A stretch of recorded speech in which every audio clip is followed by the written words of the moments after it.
Alexandra here. This content is for folks interested in spiral dynamics and integral. And today's topic is extreme green. We're going to talk about a couple of the pitfalls of green and how that can become extreme. And this is very important because when we get into extreme green, we can be missing opportunities to deepen our complexities and capacities to better serve the world, to make our lives easier.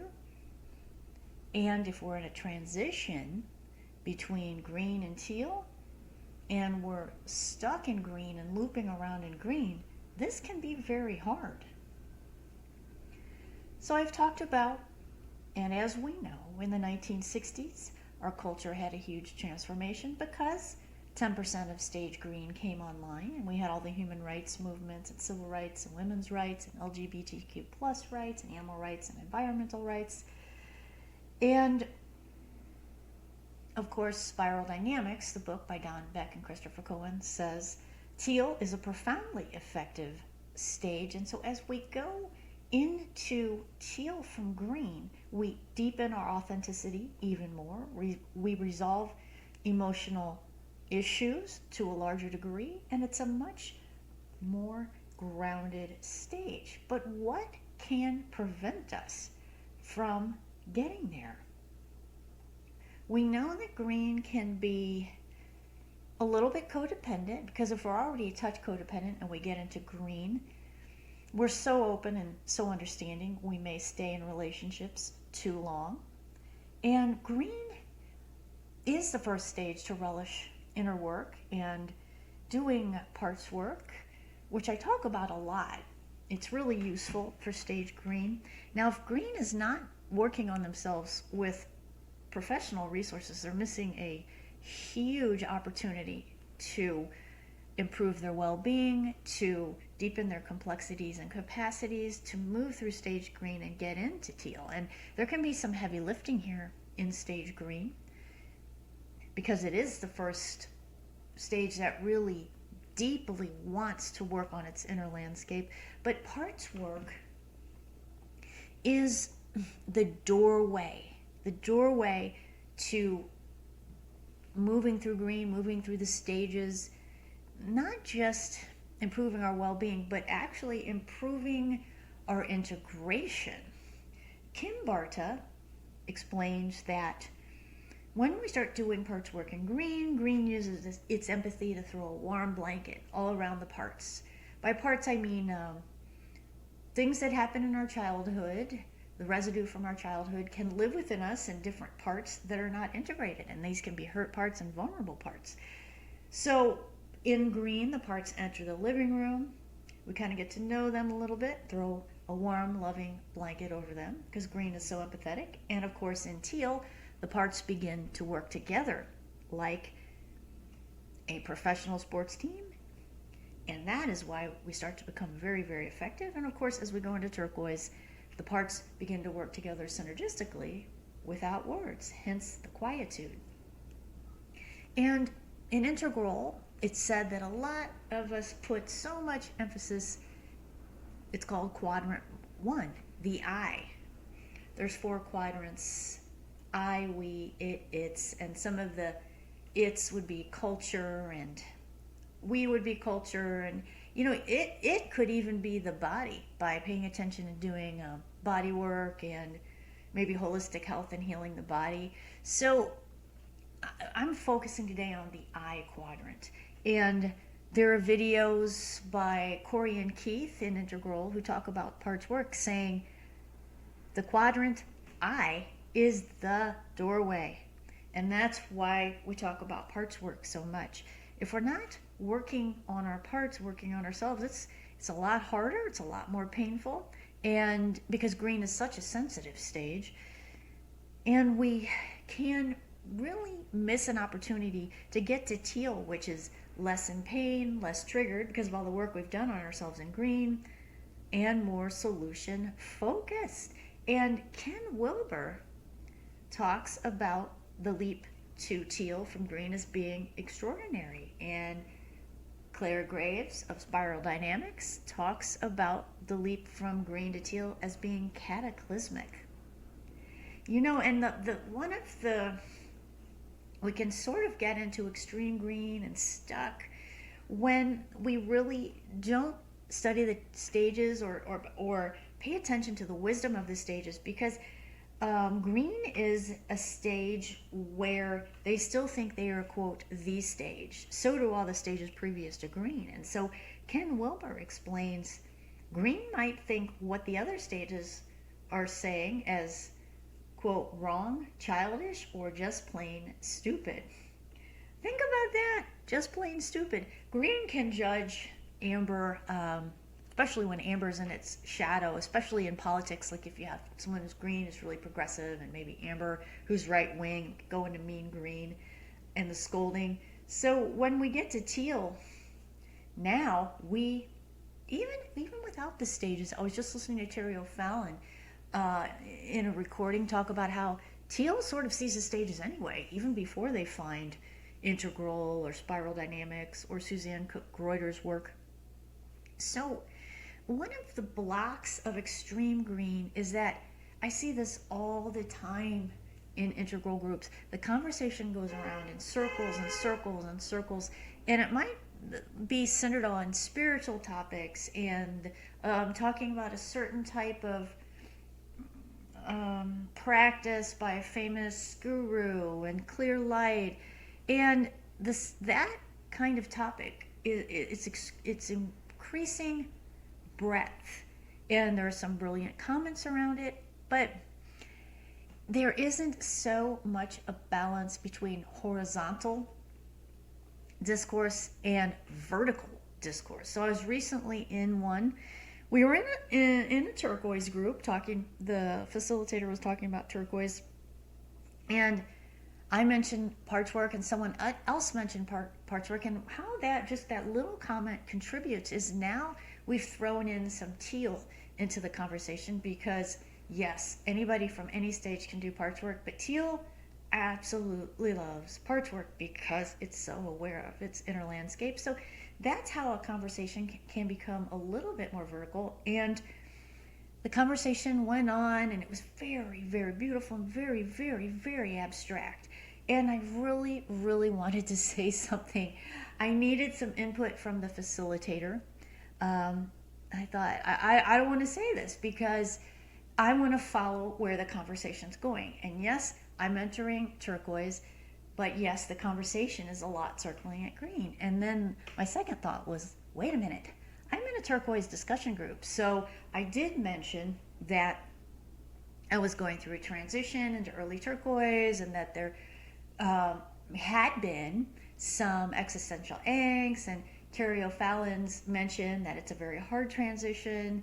And I got some feedback. Excellent feedback from the facilitator. But what that could have looked like from the outside is somebody going from a conversation about exterior topics. We were talking about a guru, I think he might have been Indian, I don't remember his name, and some meditation. And then all of a sudden somebody starts talking about themselves. That could appear really selfish. But if we look a little bit closer, this was an exploring Turquoise group, and the group was talking about really, really abstract topics. What happens when somebody who's experiencing going into Turquoise brings up some details about Terry O'Fallon has 3 parameters that shift when we go into Turquoise, and start talking about those details? Was that selfish, or was it fair to bring that up in a group exploring Turquoise, and as an example of not just some abstract concept of somebody in India doing all these meditations and these things, but a living person, and how that one person was experiencing the transition. So that added a little bit of vertical integration, and it actually was not my intent to be the vertical integration police. I was sharing my experience of doing parts work and of what I was going through. It was appropriate for the frame of the class, and everyone is allowed to share. But I could really see how people just kind of went back to the abstract conversation, and it was very green and it was going around and around. So I could actually see how maybe what I brought up looked a little selfish or like a non sequitur. So what happens is, of course, extreme green, here it is, can be allergic to the stages. They see it as hierarchy. And a lot of times when the conversation goes green, because I'm a long talker, I do silence myself a little bit in integral groups because I don't want to hog 10 minutes trying to get my words out and the context out, because there's a lot of context. So a lot of times I'm doing a lot of listening, and I've noticed a couple people who I know are going into Turquoise who almost never comment, and I would love to hear what they're thinking. They could add so much context, but it really doesn't happen because people are going along with the topic. But when the topic has flatlined at green, is this useful? Is it useful for everyone? Does it include everyone in the group? Or are teal and turquoise maybe put on the margins? And unless they're very savvy and can quickly encapsulate bullet points, I've heard someone in an integral group do this really well, where she can speak teal and actually morph it with speaking green. And that takes a lot of dexterity. And some people just aren't that quick on their feet. So we're losing a huge opportunity when the conversation stagnates at green. We won't recognize teal if we're not familiar with the stages, deeply familiar. I have some green friends who they start talking about the stages, and all they've heard is the stages from me. And so they talk about them, and I'm pretty sure they don't have a depth of understanding, and I see that in integral groups too.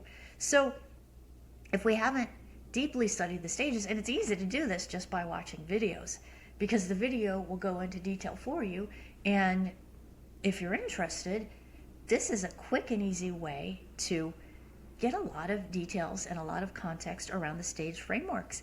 So we communicate across stages better, and just by watching videos of the stages, Ken Wilber says, we move through the stages faster, we can move through transitions faster, we can deepen in the stage and maximize the benefits of the stage, we can communicate across stages, we can recognize teal and turquoise when we see them now, and we will no longer be inadvertently marginalizing teal and turquoise.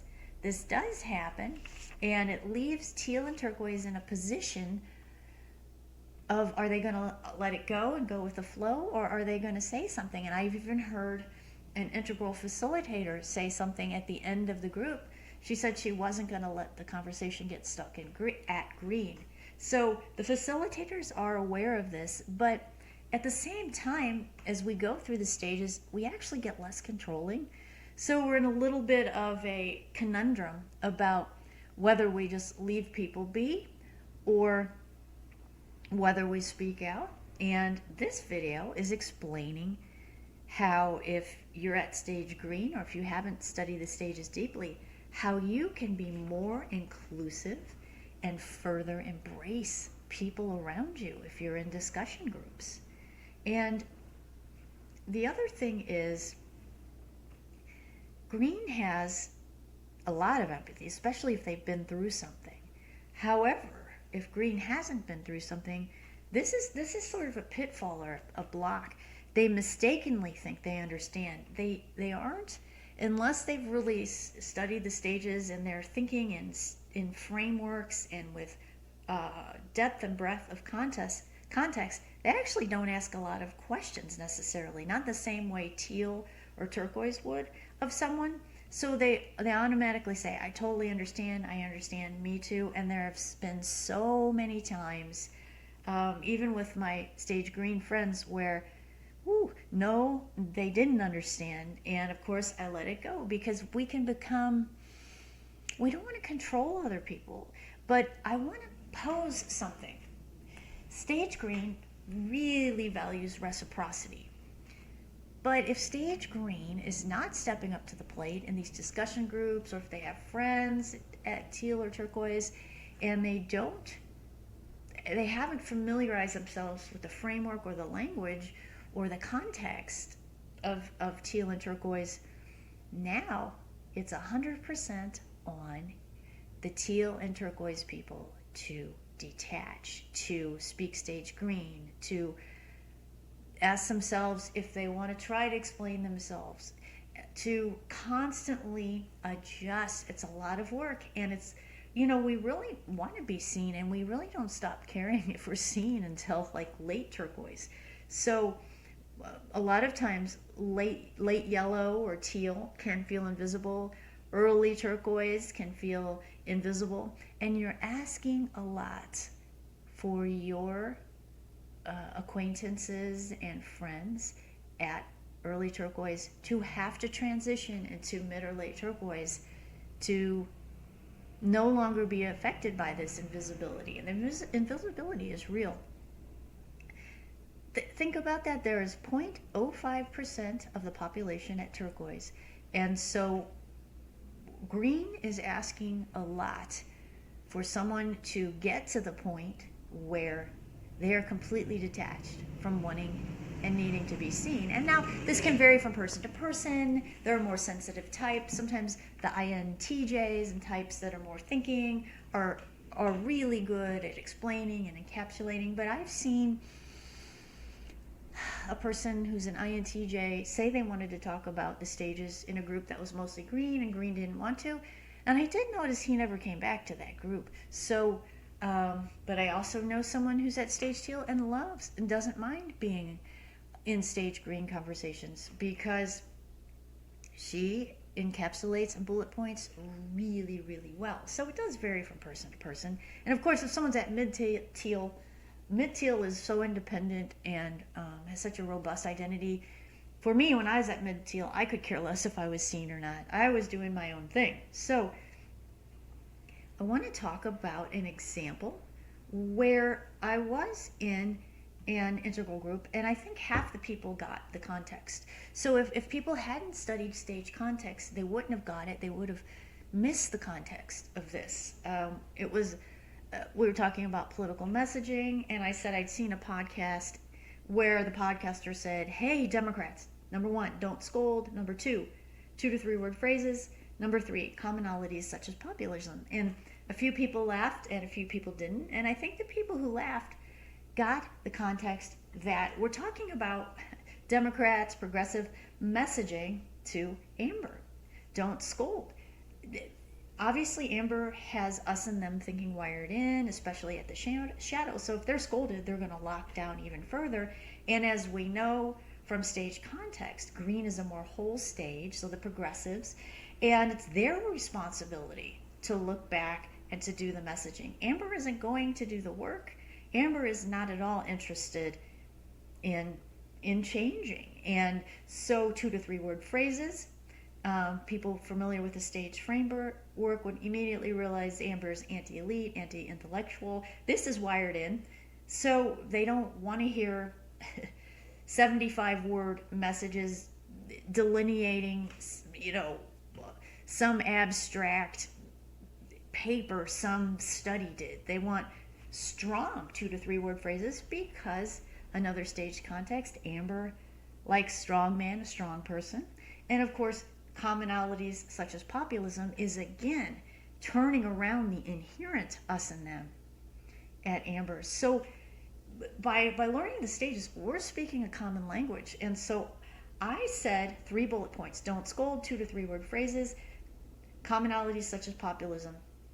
And it had all of that context behind it. So whenever Teal is speaking and they do a short share, understand that Teal has a lot of other context that you might be missing at green if you haven't studied the stages. Teal has a breadth and a depth of context.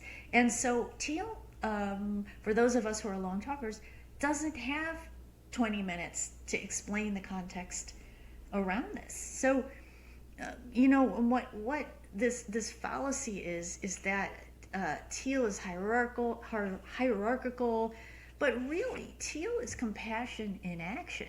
So we could use some of the context at amber for messaging, let's say for a nonprofit that protects the land. So there's a chance that some of the public lands will be up for sale. Public lands are not state parks, but they're used for hunting and fishing, and the MAGA community is not okay with this, nor are the progressives, because of biodiversity and conservation. So when messaging, you could have a progressive organization, maybe want to do some fundraising with some MAGAs, maybe at Amber, maybe with some libertarians who might be at Amber, especially in the red states where there's a lot of these conserved areas. I'm from Missouri. There's over 1,000 protected areas. And again, these aren't state parks. These are 1,000 other areas that are used for hunting, fishing, and conservation. So when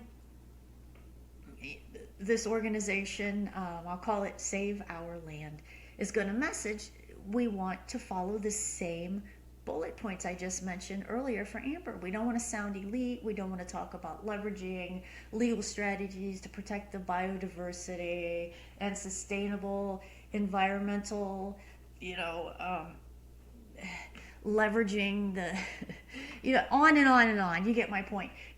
We might just want to say, stop the land grabbers. So there's how we can use messaging and context, and we've also turned around the us and them. This is not progressives against MAGAs or green against amber. It's us, all of us, against the land grabbers. So this is how Teal uses the stage frameworks to turn, they keep the compassion of green, but they turn it into compassion in action.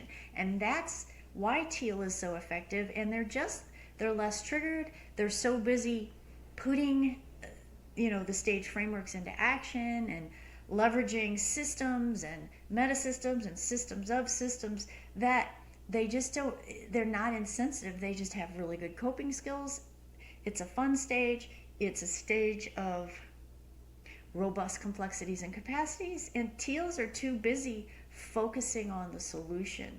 So it is not a hierarchical system. The stages are not hierarchical, but they're increasing degrees of wholeness. And just by studying the bullet points of Teal, like in that one example of using stage frameworks for messaging, we can all leverage Teal to put compassion into action. I hope you found this content useful. Sending you love and blessings, and see you in the next video.